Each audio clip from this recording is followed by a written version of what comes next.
예수님께서 이제 오늘 읽은 말씀 앞에 제자들의 발을 씻으신 내용이 나왔습니다.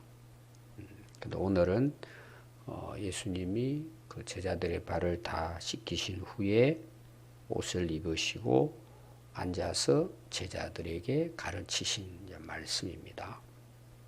오늘 주된 내용은 예수님이 그렇게 하신 이유가 뭘까? 예수님이 하신 말씀이죠. 내가 너희들에게 본을 보이기 위한 것이다. 본을 보였으니까 예수님을 따르는 제자들은 그 본을 받고 살아야겠죠.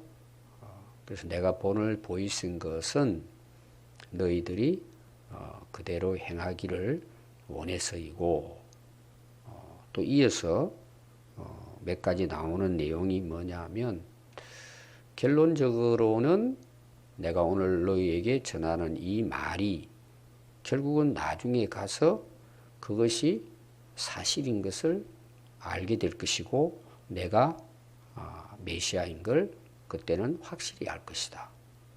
그때 너희들이 나를 믿게 될 것이고, 특별히 이제 가룟 유다에 대한 이야기를 마지막에는 이어서 합니다.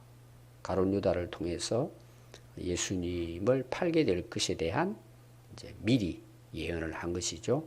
그래도 너희들이 그때 당시 실망하지 말고 끝까지 믿음을 지킬 수 있도록 하기 위한 것이다 하고 오늘 예수님께서 제자들을 가르치신 내용입니다.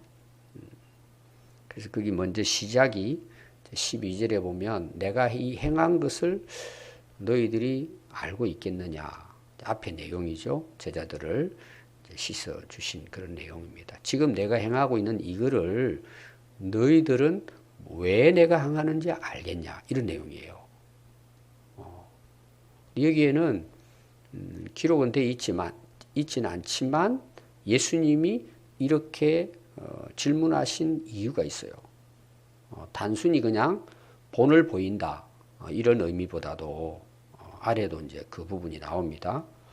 예수님의 목적은 뭘까요? 너희들이 이 본을 따라 살아라. 그럼 단순히 오늘 우리로 말하면 저희 교회도 이제 초기에는 우리 고난주간 금요일 날 우리가 이제 세족식도 했어요. 교회에서 성도들 전체 이제 앞에서 나와가지고 이게 세족식 하라는 것이냐?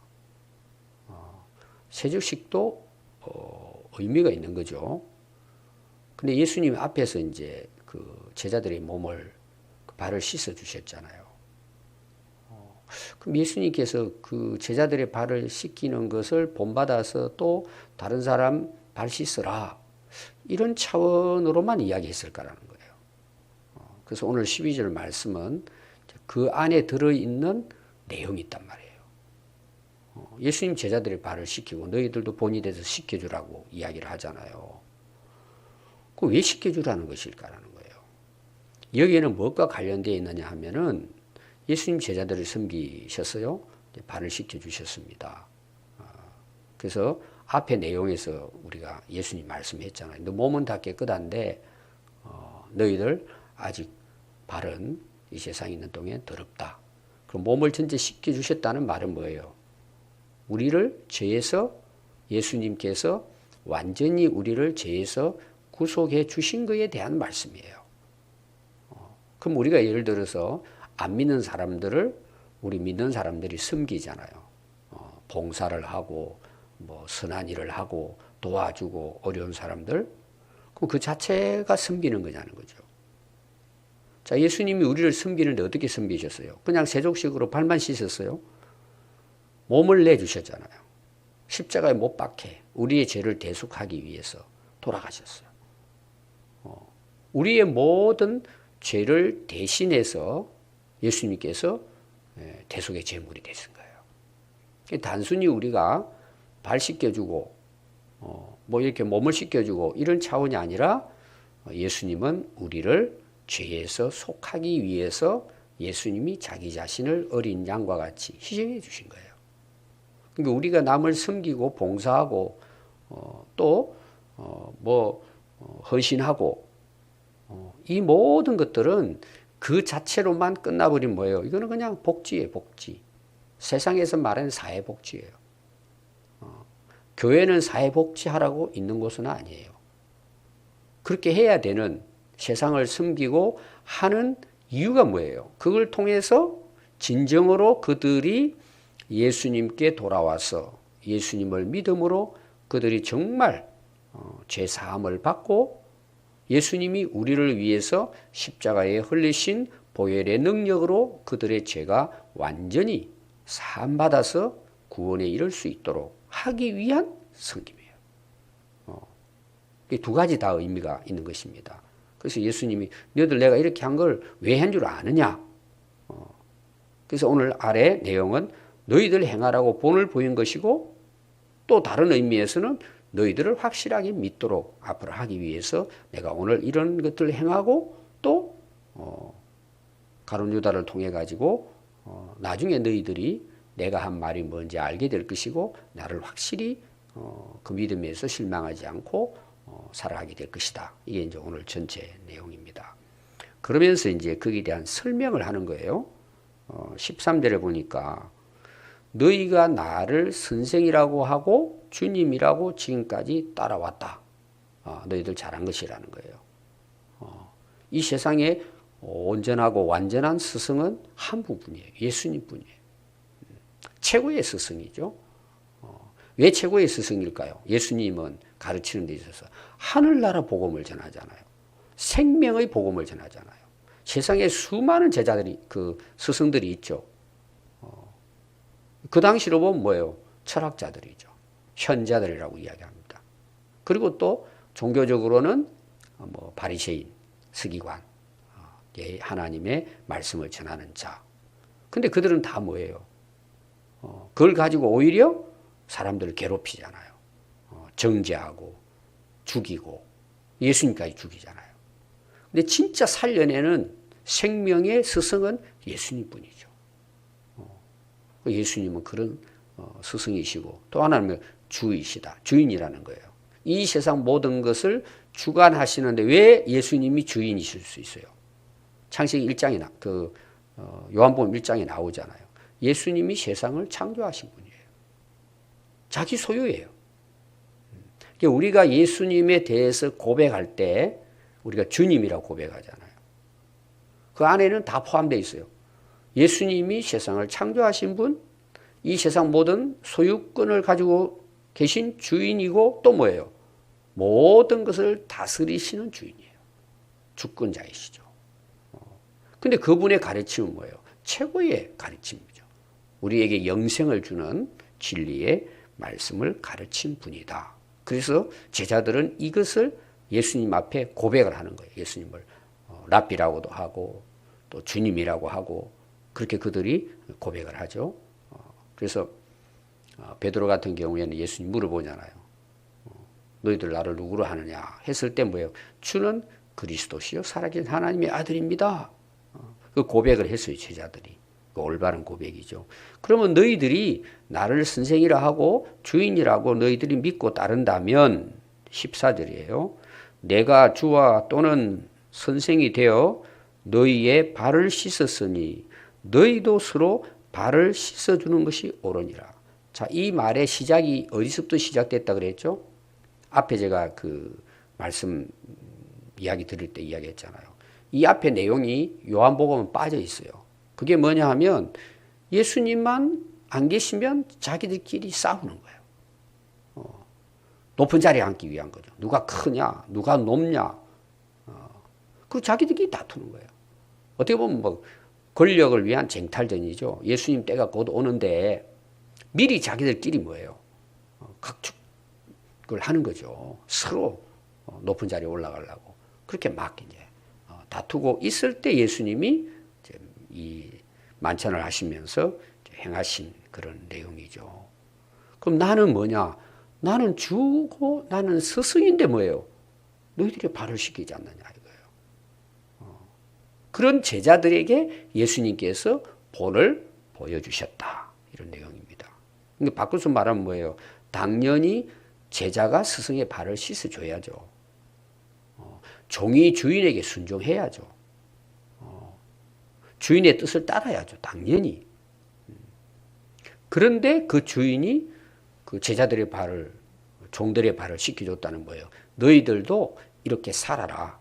본을 보기 위해서 15절에 보니까 이 본을 보여주셨다 그랬죠. 내가 너희에게 행한 것 같이 주인이고 스승인데 행한 것처럼 너희도 행하게 하리 하여 본을 보였노라.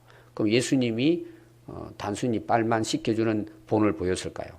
예수님의 전생애가 우리에게는 본을 보인 거예요. 사도 바울 같은 경우는 이제 내가 그리스도를 본받았다.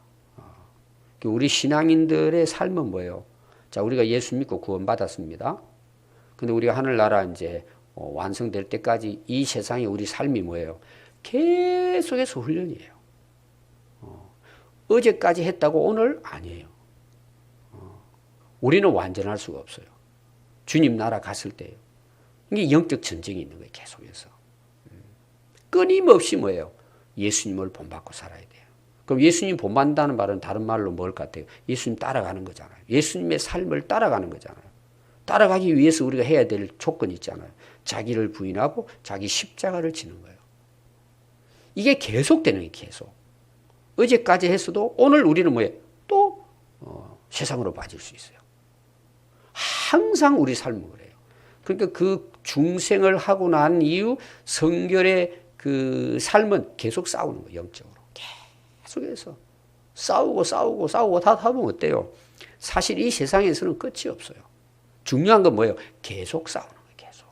계속 예수님 따라가면서 예수님의 모든 삶의 모습을 우리가 본받고 살아가기 위해서는 매일 전쟁하는 거예요. 그 사도 바울도 뭐라 그랬어요?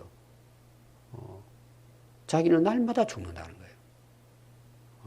이 세상은 완성이 없어요. 계속해서. 또 어떤 경우에 이럴 수 있어요? 우리가 이제 시험 당하는 것, 예수님이 우리를 테스트하는 경우도 있죠.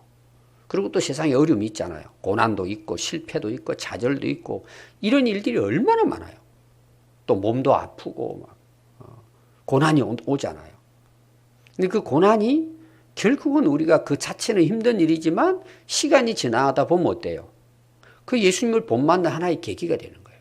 그 어려움과 실패와 그 고난이 오히려 예수님을 따라가는 어떤 방편은 될 수 있어요. 우리가 힘들고 어려워도 그 자체는 고생스럽지만 뭐예요?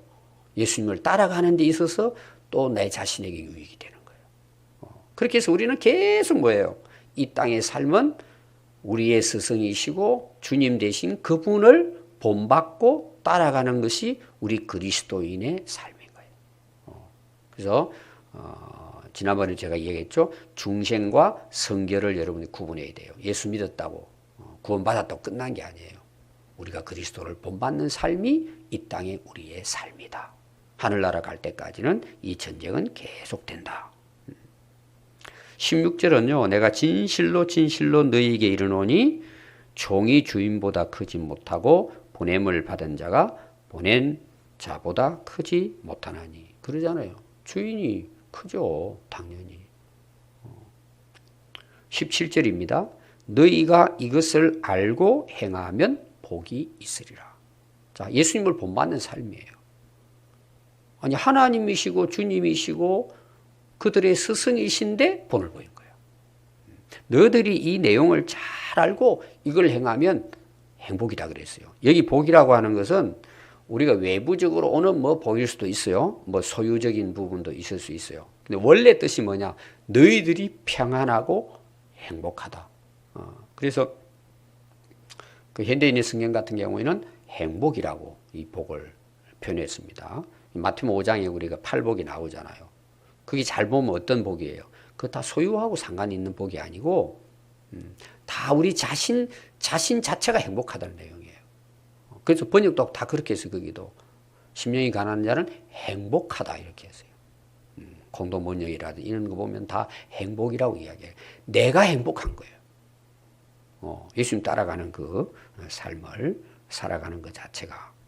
자, 그러면서 18절부터 마지막까지는 가룟 유다를 향한 말씀일 수도 있어요. 주된 내용은 가룟 유다지만 여러 가지 또 다른 것도 포함은 되겠죠. 예수님이 하시면서 이제 가룟 유다가 예수님 이제 팔 거에 대한 걸 이제 미리 알고 계셨잖아요. 내가 너희에게 이 모든 것을 가르쳐 말하는 것은 다 너희들이 그렇다는 건 아니다. 나는 내가 택한 자를 알고 있다. 이제 12 제자 중에서도 뭐예요? 가룟 유다 빼고 너희들이 내가 택한 것을 알고 있다. 이렇게도 볼 수 있고, 그러나 내 떡을 먹는 자가 내게 발꿈치를 들었다는 성경이 응하게 하려 함이라. 이게 좀 이제 오늘 우리로 봤을 때는 이제 해석이 좀 어려워요. 그래서 다른 번역을 보면은 배반했다 이렇게 썼습니다. 이 내용을 발꿈치를 들었다 이걸 배반했다.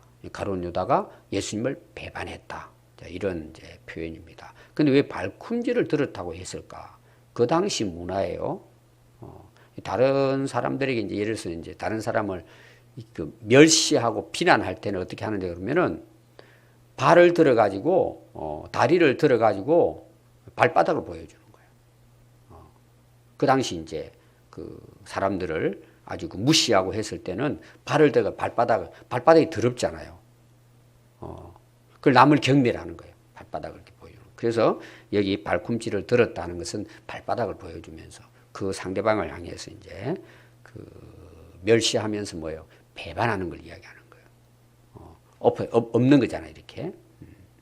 그래서 성경에 그게 이제 그 비유를 예수님께서 들어서 그 말씀을 하신 것입니다. 그래서 지금부터 일이 일어나기 전에 이건 예수님이 이제 6월절 만찬 하시면서 예수님 이제 붙들리게 될 거잖아요. 곧 붙들리게 됩니다. 그리고 이제 21절부터 보면은 그 가룟 유다의 이야기가 이제 그게 나오고 있어요. 지금부터 일어나는 그 일은 내가 앞으로 그 일어날 일에 대해서 지금 오늘 너희들에게 이걸 구체적으로 이야기하는 것은 일러두면 이 일이 나중에 일어나면 너희들이 실망한다든지 상실하고 절망하지 말고 그때 그 한 말씀을 너희들이 기억을 해서 내가 바로 성경에서 그렇게 약속한 메시아인 걸 확실히 믿도록 하기 위한 것이다. 자, 제자들 다 실망해서 떠나가잖아요. 예수님 붙들리고 아니 왕으로 지금 오실 걸로 기대하고 따랐는데 3년 동안 고생하면서 갑자기 붙들려가 십자가에 못 박게 되면 이건 완전히 그냥 절망이잖아요. 제자들 입장에서는. 그들의 기대와 소망이 완전히 무너져 버리잖아요. 그래서 그때 너희들이 실망하지 말고 내가 미리 너희들에게 이런 이야기한다. 가룟 유다에게 배반당하고 뭐 이런 것부터 시작해가지고 이건 예수님의 성천까지라고 볼 수 있어요. 그래서 사도행전 1장에 보면 예수님이 성천하시고 올라가고 그 올라가기 직전까지 제자들은 뭐예요? 아직도 그 미련이 있는 거예요. 부활까지 하셨는데도 불구하고 못 믿는 제자들도 있고 실망해가지고 고기 잡으러 떠나는 베드로 그 무리들도 있고 그러니까 그게 그들에게는 굉장한 충격이 되니까 미리 예수님께서 이렇게 그때는 꼭 기억해라. 자, 베드로 같은 경우 보세요. 너 닭 울기 전에 나를 3번 부인할 거야. 미리 이야기해 주죠. 제자들 뭐 생각도 못 하죠. 다 도망가 버리고. 베드로는 예수님 재판받을 때까지 가서 지켜 서서 뭐예요? 닭이 우는 소리를 듣고 자기가 3번 부인한 후에 닭이 우니까 그때 예수님 말씀이 생각나서 울면서 뛰쳐나갔다. 나오죠. 미리 제자들에게 예수님께 어떻게 보면 제자들을 위해서 미리 이런 말씀들을 구체적으로 해 주신 것입니다. 마지막 오늘 말씀은 내가 진실로 너희에게 이르노니 내가 보낸 자를 영접하면 그러면 예수님 입장에서 내가 보낸 자는 누구일 것 같아요? 제자들이죠. 근데 내가 너희들을 보냈는데 사람들이 너희들을 잘 영접했어요. 그들의 그 제자들이 말씀 전하는 걸 받아들이고 그건 누구를 영접하는 거예요? 예수님을 영접하라는 거예요. 그럼 그들이 예수님을 영접한다는 말은 무슨 말이겠느냐? 그를 이 땅에 보내신 하나님 아버지를 영접하는 것이다. 예수님께서 이제 이 말씀을 하십니다. 그러니까 중심에 누가 계세요? 예수님이 계세요. 예수님이 보낸 자를 받아들이는 자. 그 예수님을 영접하는 거잖아요. 근데 그 예수님을 영접을 했어요. 그럼 누가 보내신 거예요? 메시아로. 성경의 구약에 예언된 하나님이 이미 말씀해 주신 그 메시아를 받아들이기 때문에 결국은 뭐예요? 그 보내신 하나님을 믿고 영접한다는 것입니다. 우리가 이제 기도할 때도 그렇고 우리가 이야기할 때도 저도 설교할 때도 우리 믿음 하면서 하나님을 믿어야 된다. 예수님을 믿어야 된다. 이런 말을 하잖아요. 어떨 때는 두 가지 다 이야기 주로 해요. 우리가 예수님을 믿고 하나님을 믿는다면 이런 이제 표현을 쓰잖아요. 근데 실제로는 우리가 예수님을 믿는다는 말은 결국 뭐예요? 삼위일체 하나님을 믿는다는 것이고 보내신 창조주 하나님 아버지를 믿는다는 것도 똑같은 거죠. 근데 중심에 누구 있어요? 예수님이 계신 거예요. 그럼 제자들에게 이게 이제 위로의 말씀이에요. 자, 제자들이 나가서 이제 그 사도의 사명을 감당하잖아요. 사도는 보냄을 받은 자라는 뜻이에요. 오늘 여기 예수님이 그들을 세상으로 보내잖아요. 이 보냄 받은 자, 그게 이제 사도라는 말이죠. 그러면 그들이 나가서 하는 일이 뭐예요? 예수님을 메시아인 걸 전하는 거잖아요. 그러니까 제자들이 가서 말씀을 전하는데 그 말씀을 받아들이고 또 제자들을 환영하고 잘 대해주는 건 뭐예요? 그들이 전하는 예수님을 믿었기 때문이에요. 너희들이 그런 그 사도로서의 사명을 감당하고 힘들 때 너희들 꼭 기억해라. 너희들을 받아들이면 나를 받아들이는 것이다. 너희들 버리면 나를 버린 것이다. 제자들도 나중에 가서 영접하지 않았을 때는 다 나오잖아요. 도망쳐 나오는 거죠.